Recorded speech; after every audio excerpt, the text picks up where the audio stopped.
Nosso evangelho de hoje é Mateus 9, de 32 a 38, hoje dia de Santa Paulina. Naquele tempo, apresentaram a Jesus um homem mudo que estava possuído pelo demônio. Quando o demônio foi expulso, o mudo começou a falar. As multidões ficaram admiradas e diziam: nunca se viu coisa igual em Israel. Os fariseus, porém, diziam: é pelo chefe dos demônios que ele expulsa os demônios.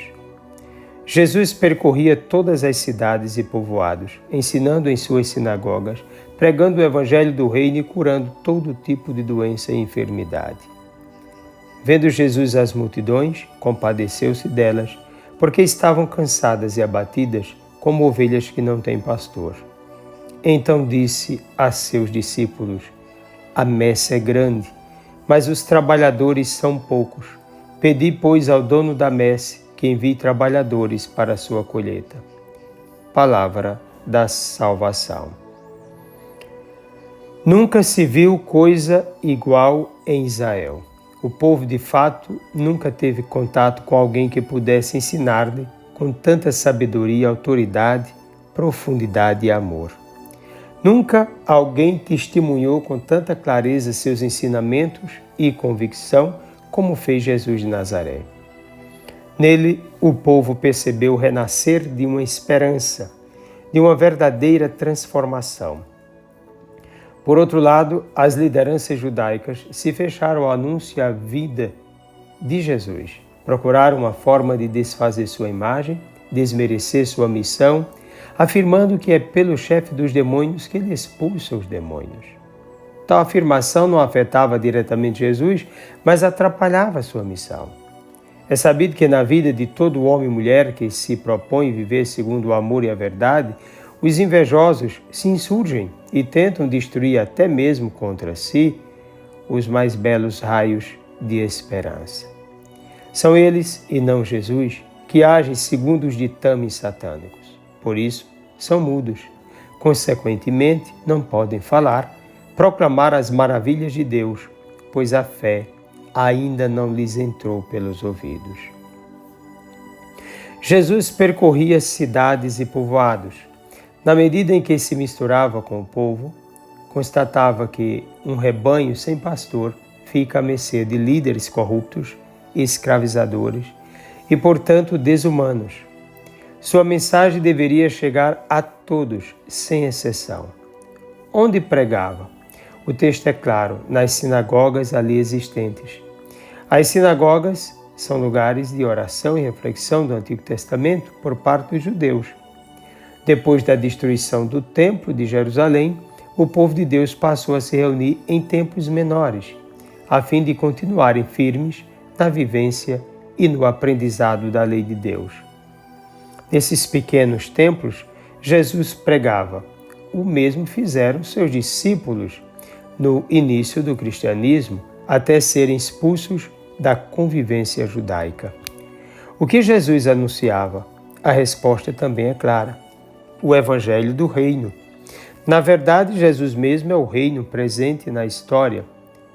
Um modo utilizado no anúncio do reino é o da libertação física por meio de milagres que serviam como sinais da ação misericordiosa de Deus para com os homens e mulheres, e ao mesmo tempo como indicação da presença do Deus Salvador. Jesus se compadece das multidões.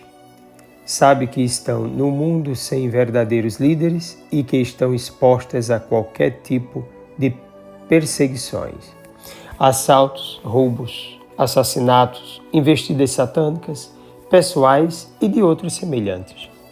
Além disso, padecem pela corrupção dos líderes políticos, econômicos e religiosos. Estão famintas do pão de cada dia e de libertação física e espiritual. Estão sedentas de justiça, amor, esperança e fé. Vivem no mundo sem horizonte e referenciais autênticos. Diante de tão grande rebanho, Jesus reflete sobre o grande desafio de arrebanhar esse povo, dando-lhe o que realmente é essencial. Ali estão Jesus e seus apóstolos, também alguns discípulos. O que fazer então? Jesus pede aos seus que orem ao Senhor da messe, o Pai, que envia operários, líderes autênticos, pessoas totalmente envolvidas com a causa do reino, completamente apaixonadas pela missão evangelizadora e conhecedoras da doutrina da salvação, a fim de que possam, no meio de um mundo tão desumano, agir como transparência de Deus na história, testemunhando a verdade, o amor e a vida para a vida de todos no amor e na verdade.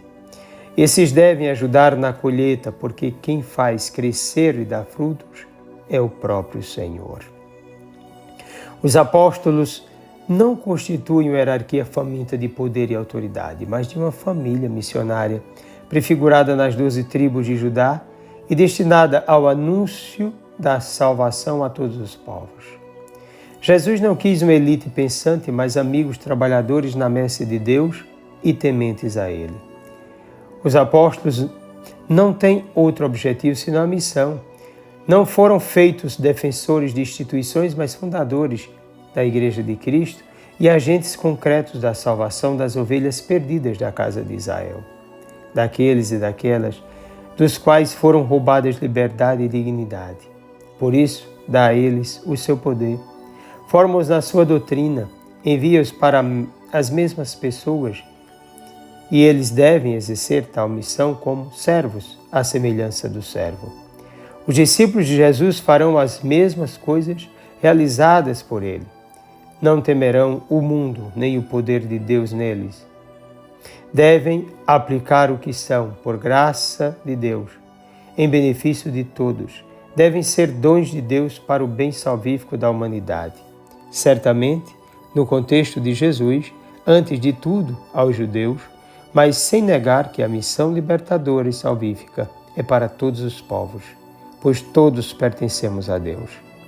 Jesus não os chamou para que se tornassem homens da lei, mas verdadeiros pastores, dando como, em muitos casos, a própria vida pela vida do rebanho. Hoje nós somos chamados a responder a esse apelo de Jesus.